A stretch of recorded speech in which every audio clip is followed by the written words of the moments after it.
ဒီမှာလေခင်များပြောရဲ့အတိုင်းပဲဈေးရယူသွားရောင်းလဲဘယ်သူမှမလိုချင်ကြဘူးတာမန်လူတွေဘလို့ရက်တီကြမလဲမြေသားစာဘိုးတောင်မကာမိဘူးတကယ်ပြောတာကျွန်တော်တို့မြေသားစာတောင်မသုံးနိုင်တော့ဘူးခုတ်တာပြစ်လိုက်တော့တကယ်ကိုနှမျောစရာပဲကိုလိုချင်တဲ့အချိန်အထွက်မရှိဘူးအထွက်ရှိပြန်တော့လဲဈေးကအရန်နှိမ့်ကြနေတယ်ချယ်ရီစိုက်တောင်သူတွေရန်တိုင်းရှမ်းတီဟဲလဲအဇီရမာဒီနှစ်အကြီးကျယ်အရှုံးပေါ်နေကြတယ်ချယ်ရီသီးဈေးတွေကမြေသားစာဘိုးတောင်မကာမိလောက်အောင်ထိုးကျသွားတယ်တကယ်တော့ချယ်ရီသီးတွေ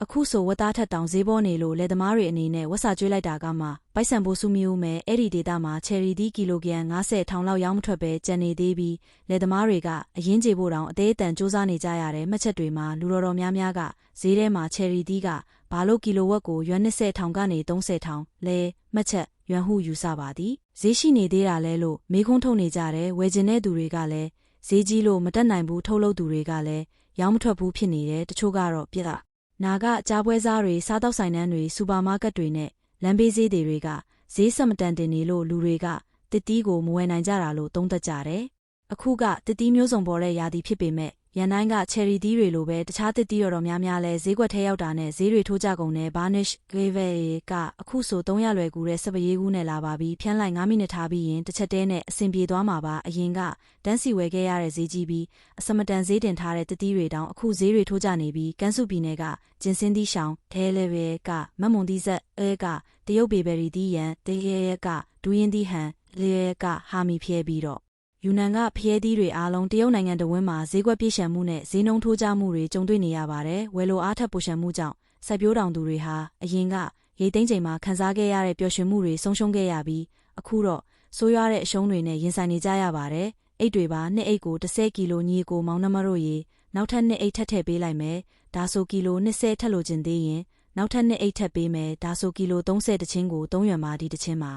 10ကီလိုခွဲလောက်ဆက်ပါတယ်ဒါတွေကတော့ကန်စုပြည်နယ်ကတတိစိုက်တောင်သူတွေပါသူတို့ရဲ့တဲကနာရခြင်းစင်းသီးတွေကိုရောင်းထွက်ဖို့အသေးတန်စူးစမ်းရင်းပလက်ဖောင်းပေါ်မှာတိုက်ရိုက်ထုတ်လွှင့်ရောင်းချနေကြတာပါကီလိုဝက်ကို1ရွမ်အောက်နဲ့တောင်ရောင်းနေကြတယ်ဒီဈေးကမယုံနိုင်စရာကောင်းပေမဲ့အဲ့ဒီဈေးနဲ့တောင်ဝယ်သူတွေကဈေးထက်လျှော့ဖို့ဖိအားပေးနေအောင်ပဲကြည့်ပါဦးဒီမနက်ကပဲ3.8ရွမ်နဲ့ဝယ်နေကြတာအခု3.5ရွမ်ထိကျသွားပြီး16နှစ်ပါ16နှစ်အတွင်းအနိုင်ဆုံးဈေးရဲ့ဒါတွေဘာလို့စားရမှာလဲမရောင်းတော့ဘူးလုံးဝရောင်းမရဘူးဈေးတော့အေကိုကြည့်ပါဦးကျွန်တော်တို့အကြီးကျယ်ရှုံးနေပြီးဈေးကွက်ကပုတ်တိုးနေပြီးဘယ်သူမှမလိုချင်ဘူးလေသမားတွေကဈေးတွေဒီလောက်ထိကျလိုက်မယ်လို့ဘယ်တော့မှမမျှော်လင့်ခဲ့ဘူးလို့ဆိုပါတယ်ကျင်စင်းသီးဈေးကပြိုကျသွားပြီးဈေးကွက်ကမတည်မငြိမ်ဖြစ်နေတယ်ဒေတာရင်းမှာရေပြက်လက်မှုဆိုးရွားနေချိန်မှာတစ်တီးကရေထက်တောင်ဈေးပေါ်နေပြီးထုတ်လုပ်မှုဈေးအောက်တောင်ရောက်နေတယ်လေသမားတွေကသူတို့ပင်ပန်းခံစိုက်ပျိုးထားတဲ့တီးနှံတွေလေကွင်းထဲမှာပဲပုတ်ကုန်တာကိုရောင်းစရာနဲ့လည်းမရှိပဲစိတ်ပြအားငယ်မှုတွေနဲ့ပြီးကူကယ်ရမဲ့ကြည့်နေရတယ်20တကောစောအဝက်ဆိုက်ရဲ့မကြသေးမီကစစ်တမ်းတစ်ခုအရမေလ20ရက်နေ့မှာကျင်စင်းသီးရဲ့လက်ကားဈေးက1ကီလိုကို9.9ခုနှစ်ရွမ်ရှိပါတယ်။အမြင့်ဆုံးဈေးကတော့ပေကျင်းမြို့ချိုင်ရန်ခရိုင်မှာ1ကီလိုကို19ရွမ်ပါဒါပေမဲ့ဒလရင်အော်စလော့တိုက်ရိုက်ထုတ်လွှင့်မှုမှာပြောခဲ့တဲ့ကီလိုဝက်ကို3.5ရွမ်ဆိုတဲ့ဈေးကအမြင့်ဆုံးဈေးထက်19စနှိမ့်နေပါတယ်။ဒီလိုကြီးမားတဲ့ဈေးနှုန်းကွာဟချက်ကြောင့်တရုတ်နိုင်ငံရဲ့တတိဈေးကွက်ဈေးနှုန်းစနစ်ထဲမှာဘာတွေကဒီလိုကမောက်ကမဖြစ်အောင်လုပ်နေတာလဲဆိုတဲ့မေးခွန်းတွေထွက်ပေါ်လာစေတယ်မှတ်မှုအန်ဒီနဲ့လိုင်းကြီးသီးဈေးတွေကလည်းအလားအလာမကောင်းပါဘူးဈေးကကီလိုဝက်ကို3.6ကနေ3.9ရွမ်ပဲရှိတယ်ဈေးထက်တက်ရင်ဘယ်သူမှမဝယ်တော့ဘူးဈေးထက်ကျရင်လည်းဘယ်သူမှမရောင်းချင်တော့ဘူးကားတွေတန်းစီနေပေမဲ့ဝယ်သူမလာဘူးတတိတွေကမူရင်းဒေတာမှာရောင်းမထွက်ဘူးစားသုံးသူလက်ထဲရောက်တော့လဲဈေးကြီးနေတော့မယ်ဘလို့ပဲစူးစမ်းရောင်းမထွက်ဘူးအတီးကောင်းအတီးညံ့အတူတူပဲဒီနေ့ရဲ့အခြေအနေကြုံကြည့်ရင်မကောင်းဘူးတတိဖျင်လို့ခေါ်တဲ့ဒူးရင်သီးတောင်ဈေးတွေပြိုကျပြီးဆက်တိုက်ကျနေတော့မဲတော့အားပြီးဈေးကွက်ကလုံးဝရက်တန့်သွားပြီးလုံးဝပြိုကျသွားပြီးဒါကဝတ်သားထက်တောင်ဈေးပေါ်တယ်ဒါကိုရောင်းရတာအဓိပ္ပာယ်မရှိဘူးဈေးကွက်ကပုတ်တိုးနေပြီးဘယ်သူမှမလိုချင်လောက်အောင်ပုတ်တိုးနေပြီးဈေးတွေက3-4ရက်ဆက်တိုက်ကျဆင်းနေပြီးပစ္စည်းကလည်းအများကြီးပဲဇင်ခံတစ်တီးလို့သတ်မှတ်ကြတဲ့ဘလူးဘယ်ရီသီးတွေလည်းဈေးတွေထိုးကျသွားတယ်တရုတ်နိုင်ငံရဲ့ Vosever ရလာငယ်ဘွန်ရဲ့ AL တို့ကမကြသေးမီကထုတ်ပြန်တဲ့အစီရင်ခံစာအရတာမန်စားသုံးသူတွေအတွက်တက်နိုင်တဲ့ဘလူးဘယ်ရီခေတ်ရောက်လာပြီးတဲ့အရင်က1ကီလိုကိုရွမ်200ကနေ300နဲ့ရောင်းခဲ့တဲ့ဘလူးဘယ်ရီသီးတွေကအခုဆိုထုတ်လုပ်တဲ့ဒေတာတွေမှာကီလိုဝက်ကို8ရွမ်လောက်နဲ့တောင်ရောင်းနေကြပြီးအရင်ကဂရန်နဲ့ရောင်းခဲ့တဲ့ဘလူးဘယ်ရီသီးတွေကိုအခုကီလိုနဲ့ရောင်းနေကြပြီးတရုတ်နိုင်ငံနေရာတော်များများမှာဘလူးဘယ်ရီသီး3ဘူးကို10ရွမ် နဲ့တောင်ရနေပြီးအနိုင်ဆုံးဈေးကကီလိုဝက်ကိုယွမ်နှဲငယ်ရှိတော့တဲ့အရေးသွေးကောင်းတဲ့အမျိုးအစားတွေတောင်ကီလိုဝက်ကိုယွမ်10ကနန်းလောက်နဲ့ပဲရောင်းရကြရတယ်ကြည့်ပါဦးဘလူးဘယ်ရီတီးတွေပရိုမိုးရှင်းတွေထက်ချနေပြီးတပူးကို29.8ယွမ်10နှစ်ဘူးပါတယ်ကောင်းတဲ့အကုန်ပြီးအကုန်ရောင်းထွက်သွားပြီးတကယ်တော့ဘိုးဆဲဗရလာငယ်ဘဝင်ဟဲတို့အစီရင်ခံစာကလက်ရှိဈေးနှုန်းတွေလောက်မမှန်ကန်နိုင်တော့ဘူးဘာလို့လဲဆိုတော့ဈေးတွေကကီလိုဝက်ကိုယွမ်နှဲငယ်ဆိုတာထက်တောင်ပိုကျသွားလို့ပဲခန်းချင်သည်ပြုတ်မရောင်းတော့ဘူးရက်လိုက်တော့မယ်အခု1ကီလိုကိုယွမ်မူရင်းတွင်တယွမ်ဟုဖြစ်ဆွတ်ထားပဲရတော့တယ်အဲ့ဒီစုပ်ပြက်နေတဲ့စကူဘုံဘိုးကတင်1ကီလိုကို1.2ယွမ်ကုန်ကြနေတာဒီနေ့ဈေးကလေးစကျသွားတယ်ဒါပေမဲ့လုံးဝရောင်းမထွက်ဘူးဘာတစ်ခုမှကိုမရောင်းရဘူးအစောပိုင်းရိတ်သိမ်းရသည်ရှိတဲ့ဟိုင်နန်ရဲ့ဟာမီဖျဲတွေကအစောပိုင်းကလေးကဈေးတွေထိုးကြခဲ့ပြီးဆက်လက်ကျဆင်းနေတော့ပဲဒီနေ့မေလ14ရက်နေ့ဟိုင်နန်ရဲ့ဟာမီဖျဲတွေဈေးတွေထိုးကြသွားပြီးဒါကကီလိုဝက်ကို3.6နှစ်ရွမ်ပဲရှိတယ်ကားပေါ်တင်ဖို့အခုထုတ်ပိုးနေကြပြီးဘာမှမရောင်းရဘူးဘာမှမရောင်းရဘူးဗဈေးကွက်မှာဘာမှမလုပ်ဘူးဈေးတွေကကြက်တက်ထက်ကျနေပေမဲ့အယောင်းဝယ်မရှိဘူးဘယ်တော့မှဒါတွေပြီးဆုံးမှလဲပုတ်တိုးနေတဲ့ဈေးကွက်ကြီးပါပဲဗျာဈေးတွေကတိတ်တိတ်မတ်မတ်ကိုကျက်နေတာဈေးကွက်ကဆိုးတဲ့အဓိကကတော့ဖျဲသီးတွေအရန်အများနေလို့ပဲအထိခိုက်ဆုံးကတော့ဖျဲသီးလိုတာမန်တစ်သီးတွေပဲဈေးတွေအချိန်ချင်းလျှော့ပေမဲ့ဖျဲသီးရောင်းဝယ်ကထိုင်းမိုင်းနေတော့မဲကမောက်ကမတွေဖြစ်နေပြီးဖျဲသီးဈေးကွက်ကောင်းကင်ပြိုကျနေတယ်လို့ပဲဖျဲသီးဈေးတွေကရှုပ်ထွေးနေပြီးမနေ့ကဖျဲသီးကားတစ်စီးလုံးမှာတဒါဇင်လောက်ပဲရောင်းရတယ်ဈေးဘလောက်ပဲဖြစ်ရောင်းမရဘူးဝယ်သူမရှိဘူးဘယ်သူမှတောင်ဈေးမမေးဘူးမကြသေးခင်ကရောက်လာတဲ့ပစ္စည်းတွေတောင်မကုန်သေးဘူးဖျဲသီးဈေးကွက်မှာဝယ်သူမရှိဘူးကျွန်တော်ဖျဲသီးရောင်းလာတာ15နှစ်ရှိပြီးဒီနှစ်ကအခက်ခဲဆုံးပဲကိုဘယ်လောက်ရှုံးခံနိုင်လဲဆိုတာနဲ့မဆိုင်ဘူးကိုကြိုက်တလောက်ရှုံးခံလို့ရတယ်ဒါပေမဲ့ဘယ်သူမှမဝယ်ဘူးကျွန်တော်ဒီနေ့ကိုကီလို900ဒါမှမဟုတ်1000လောက်ပဲရောင်းရတယ်ဈေးကွက်မှာ1ကီလိုကို6ယွမ်ကျော်ကုန်ကြစရိတ်ရှိပေမဲ့အောက်ဆုံးဈေးနဲ့မရောင်းရရင်ယွမ်4လောက်နဲ့ပဲရောင်းနိုင်ပြီးအဲ့ဒါတော့မလုပ်ဘူးတခါတလေယွမ်4တောင်မရဘူးအမိုက်လိုပဲလွှင့်ပစ်လိုက်ရတယ်ကားတစ်စီးစာကိုယွမ်20,000ကနေ30,000ရှုံးတာကလွယ်လွယ်လေးပဲတခါတလေအဲ့ဒီထက်တောင်ပိုတယ်အဲ့ဒီပို့ဆောင်ရေးလုပ်ငန်းဥတွေဘာတွေစဉ်းစားနေလဲမသိဘူးဈေးကွက်မှာရှုံးမယ်မှန်းသိရက်နဲ့ပစ္စည်းတွေပို့နေတော့ပဲဒါကတုံးတာပဲဖျဲသီးတွေဒီလောက်အများကြီးပို့တော့ဈေးကွက်ကိုပျက်စီးစေပြီးဈေးနှုန်းတွေကိုဖျက်ဆီးတယ်ခင်များတို့အရှုံးများလောက်ပြီဆိုရင်ကျွန်တော်တို့နောက်ဆုတ်ပြီးဝင်လာမယ်ဘသူကိုမှထိခိုက်အောင်ပြောရမှာမကြောက်ပါဘူးသူတို့ကတစ်တီးရောင်းတာကအမျက်ဆုံးသေးကြတဲ့လုပ်ငန်းအယူတွေတောင်လုံနိုင်တဲ့ဖျဲသီးရောင်းဝယ်တွေပြိုကျနေပြီးမြင်နေမလားဒီလိုပိတ်သိမ်းမှုတွေတလိုင်းပြီးတလိုင်းနဲ့ဆိုတော့အနီးအစုံ9ရက်လောက်ဈေးကွက်ကောင်းရှိမှာမဟုတ်ဘူးဈေးကိုကြည့်လိုက်စမ်းပါ80တီရုပ်တွေလိုမလုံးမရှက်ရက်နေတဲ့ဖျဲသီးတွေများရှိသေးလားရိုးရိုးသားသားပြောရရင်ဖျဲသီးစိုက်တဲ့လူတွေအိမ်မှာဦးနှောင်များရှိကြရဲ့လားမသိဘူးနေ့တိုင်းဈေးကွက်ထဲကိုတစ်တီးတွေဒီလောက်အများကြီးဝင်လာနေတာဖျဲသီးတွေဘလောက်များလဲတာကြည့်လိုက်တော့ဖျဲသီးကမဟုတ်ဘူးအခုဖျဲသီးတွေနဲ့တွေအကုန်လုံးဈေးကွက်ထဲကိုတပြိုင်တည်းဝင်လာနေပြီးကျွန်တော်မခံနိုင်တော့ဘူးလမ်းဘေးမှာဘာတွေပစ်ထားလဲကြည့်လိုက်စမ်းပါဝိုးအဲ့ဒီမြောင်းရဲကထက်တောင်များသေးတယ်အိုးဖျားရည်သူတို့အလကားပေးနေကြတာလားမေလ19ရက်နေ့မှာဖျဲသီးဈေးတွေထက်ကျသွားပြန်ပြီးအခုချိန်မှာတစ်တီးကိုဈေးကွက်ထဲတင်ရတာကပစ္စည်းသွင်းသူတွေကိုစိတ်ပြက်စေတယ်လို့ပဲစက်ထိန်ထားရတာကပိုဆိုးရဲ့ဈေးကွက်ကပြည့်ရှံနေရဲ့ဖျဲသီးတွေကြီးပဲလွန်ခဲ့တဲ့ရက်အနှဲငယ်ကကြည့်ရတာတကယ်ကိုစိတ်မကောင်းစရာပဲအဓိကပြဿနာကဈေးနှုန်းပဲအရှုံးကကြီးတော့ရောင်းဖို့ချီတုံကြတုံဖြစ်နေတယ်ဒါပေမဲ့အရန်ကြာစောင့်နေရင်အဲ့ဒီအရှုံးတွေကပိုဆိုးလာမှာပဲရေဒိုနာခြင်းမှုနဲ့ရေရှင်နာခြင်းမှုကြားကရွေးချယ်မှုပဲနှစ်တစ်နှစ်ရဲ့ဒီအချိန်ကအမြဲတမ်းအခက်ခဲဆုံးပဲဈေးတွေတော်များများကတစ်တီးလုံးဝရောင်းမထွက်ဘူးဘာတွေဖြစ်နေမှန်းနားမလည်နိုင်တော့ဘူးလို့ပြောကြတယ်ညီကိုတို့ရေဖျဲသီးဈေးကွက်ကလုံးဝပြိုကျသွားပြီးလူတိုင်းကစောင့်ကြည့်နေကြတယ်ဘယ်သူမှမဝယ်ဘူးဒီနှစ်ဘာတွေဖြစ်နေမှန်းဘယ်သူမှမသိဘူးမူရင်းဒေတာမှာဈေးကျနေတဲ့ခြုံချင်းကဒီဈေးကွက်မှာတော့ပိတ်မိနေတဲ့ဖျဲသီးတွေကိုလာကြည့်တဲ့လူတိုင်းကချီတုံကြတုံဖြစ်နေကြတယ်ဘယ်သူမှဝယ်ဖို့ဆုံးဖြတ်ချက်မချဘူးသူတို့ကိုကြည့်လိုက်ပါဦးသူတို့အားလုံးပွဲလွန်တွေပဲတစ်တီးဈေးနှုန်းပြိုလဲမှုကလယ်သမားတွေတင်မကဘူးတစ်တီးဈေးတွေတော်များများကိုပါထိခိုက်နေတယ်တရက်ကိုဝယ်ထားတဲ့ပစ္စည်းကနောက်တစ်ရက်မှာတန်မိုးကျသွားနိုင်ပြီးဈေးတွေကရောင်းမထွက်တဲ့ပစ္စည်းတွေနဲ့ပိတ်မိကြံနေခဲ့တယ်ဒီလိုမသေးချာမီယာမှုတွေနဲ့ဆိုတော့လူတော်များများကစောင့်ကြည့်ခြင်းကပ်မှုမျိုးလုပ်နေကြတာအံ့ဩစရာမရှိပါဘူး2ကီလိုကိုဈေးနှုန်းမပါမရောင်းရဘူးဟုတ်လား10ယွမ်ကို3ကီလိုနဲ့ရောင်းလိုက်မယ်1.8နဲ့ဝယ်ထားတာ1.6ယွမ်နဲ့ရောင်းမယ်ဟုတ်ပြီလားဈေးတွေထပ်မငင်းကြနဲ့တော့ဒီကားကုန်ရင်လိမ္မော်သီးနဲ့ပတ်သက်လို့ကျွန်တော်ပြီးလာစမ်းပါအဆင်ပြေရဲ့လားလူတိုင်းကတယောက်နဲ့တယောက်ဈေးလျှော့ပြိုင်နေကြတယ်ရက်လိုက်ကြတော့လိမ္မော်သီးဈေးတွေကိုအတူတူချလိုက်ကြဆိုကျွန်တော်အရှုံးခံပြီးအရင်ရောင်းမယ်လူတိုင်းကဝေစုရဖို့တိုက်ခိုက်နေကြတာအခုဒီယူမိုက်မှုကိုရက်ကြဆိုဈေးကွက်ကပြောင်းပြန်ဖြစ်သွားပြီးကစားပွဲတွေမရှိတော့ဘူးတတိဆိုင်တောင်သူတွေညှိမနေကြနဲ့တော့ကြည့်ပါ3ကီလိုကို10ယွမ်နဲ့တောင်မရောင်းရဘူးဒါကလိမ္မော်သီးဈေးကွက်ပဲတစ်တီးတွေဈေးကွက်ထဲရောက်တာနဲ့အယောင်းဝယ်တွေထိုးကျသွားတယ်ဒါကဒီနှစ်တစ်တီးတွေအတွက်ဇလန်းကြီးပဲလိုင်းကြီးဖျဲသီးမမွန်သီးပါတစ်ခုမှချွင်းချက်မရှိဘူး9ရက်ကအဆုံးဖြတ်ပဲလွန်ခဲ့တဲ့9ရက်ကအ အယောင်းဝယ်ကအဆင်ပြေရဲဒါပေမဲ့9 ရက်ကြာပြီးတဲ့အခါမှာတော့အရာရာကိုမေးခွန်းထုတ်နေရပြီးလူတွေကဝယ်လိုအားထက်ရောင်းလိုအားများနေတယ်လို့ပြောကြတယ်ဒါပေမဲ့ဈေးကွက်ထဲမှာတစ်တီးအဲ့ဒီလောက်တောင်မရှိပါဘူးတစ်တီးဆိုင်တွေကိုတတိထားမိလားဘာမှမရောင်းရဘူးနေ့တိုင်းအမျက်မရှိပဲအရှုံးတွေပဲရှိတယ်ဇွန်လနီးပါးရောက်နေပြီးတီးနံမပေါ်ချိန်ပေါ့ဒါပေမဲ့အရင်နှစ်တွေကတီးနံမပေါ်ချိန်ဆိုတာဘာမှမရောင်းရတာမျိုးမဟုတ်ခဲ့ဘူးအချိန်တချို့မှာအယောင်းသွက်တဲ့ပစ္စည်းနှဲငယ်အမြဲရှိခဲ့တယ်ဒီနှစ်မှာတော့ဘယ်ချိန်ပဲဖြစ်ဖြစ်ရောင်းထွက်တဲ့ပစ္စည်းတစ်ခုမှမရှိဘူးဒါကကျွန်တော်ကိုရှုပ်ထွေးစေတဲ့အရင်ကဘယ်တော့မှဒီလိုမခံစားခဲ့ရဘူးဗတစ်တီးပဲဈေးနှုန်းပဲဖြစ်ဖြစ်စကားသုံးခုပဲထွက်လာတယ်ဘယ်သူမှမလိုချင်ဘူးလုပ်ငန်းတွေကလူတော်များများနဲ့စကားပြောကြည့်တော့သူတို့ရဲ့တနေ့တာရောင်းရငွေကယွမ်1000တောင်မပြည့်ဘူးလို့ပြောကြတယ်1000တောင်မပြည့်ဘူးတဲ့အခုဟိုင်နန်ကတရက်တီးတောင်ရောင်းမထွက်နိုင်တော့ဘူးဆိုတာယုံဖို့ခက်တယ်ဒီနေ့ဝန်ကေလက်ကားဈေးမှာဖောက်တီတယောက်နဲ့တွေ့ခဲ့တယ်သူကဒီနှစ်တစ်တီးဈေးကွက်ကတကယ်ကိုခက်ခဲပြီးအယောင်းဝယ်တွေအများကြီးကျဆင်းသွားတယ်မကြသေးခင်ကအယောင်းသွက်ခဲ့တဲ့စတော်ဘယ်ရီသီးတွေတောင်လူတော်များများလက်ထဲမှာပုတ်ကုန်ပြီးအကြီးအကျယ်ရှုံးခဲ့တယ်လို့ပြောတယ်သူကဒီလုပ်ငန်းလုပ်လာတာတစ်နှစ်ရှိပြီးဘဏ်ကနေယွမ်300ထောင်ချင်းငွေယူထားတဲ့3နှစ်အတွင်းပြန်ဆက်ရမှာအဖြစ်ပြီးလစဉ်ပေးချေရမယ့်ငွေကယွမ်1000အောက်ပဲဒါပေမဲ့သူကတစ်ချိန်နဲ့အကုန်ပြန်ဆက်ရမှာဆိုလို့ယွမ်100ထောင်ပဲထုတ်ယူခဲ့တယ်ကျွန်တော်စဉ်းစားနေမိတယ်လူတွေကစီးပွားရေးမကောင်းဘူးစားသုံးမှုကျဆင်းနေတယ်လို့ပြောကြတယ်ဒါပေမဲ့ဘလို့ပဲဖြစ်ဖြစ်လူတွေကစားတော့စားရမှာပဲလေဒီတော့ဘာလို့တစ်တီးတွေကရောင်းမထွက်တာလဲစိုက်ပျိုးရေးကအခုတကယ်ကိုခက်ခဲနေပြီးဗန်သီးဈေးတွေပြိုကျသွားပြီးချယ်ရီသီးကြီးတွေကဈေးကွက်ထဲရောက်တာနဲ့ထိခိုက်ကုန်ပြီးလိမ္မော်သီးတွေကမလုတ်ဘူးဖျဲသီးတွေကနောက်ထပ်ပြိုကျတော့မယ်စပ်ပစ်သီးတစ်တော်သီးနဲ့လိုင်းကြီးသီးတွေကနောက်အလဲဖြစ်နိုင်တယ်ဘာတွေဖြစ်နေတာလဲတစ်တီးဈေးတွေတစ်ခုပြီးတစ်ခုဆက်တိုက်ပြိုကျနေတယ်ဝယ်သူတွေကရှုပ်ထွေးနေတယ်လယ်သမားတွေကစိတ်တက်ကြနေတယ်တစ်နှစ်လုံးပင်ပန်းခံလောက်ကင်ပြီးမြေသားစာဘိုးတောင်ပြန်ရဖို့ခက်နေပြီးဘာလို့ဒီလိုဖြစ်နေရတာလဲစိုက်ပျိုးရေးနဲ့ပတ်သက်တဲ့အရာအားလုံးတစ်တီးဟင်းသီးဟင်းရဲ့ကြုံပြောင်းအားလုံးကဒီဘဝင်းကျင်မှာရုန်းကန်နေရပုံပဲလူတွေ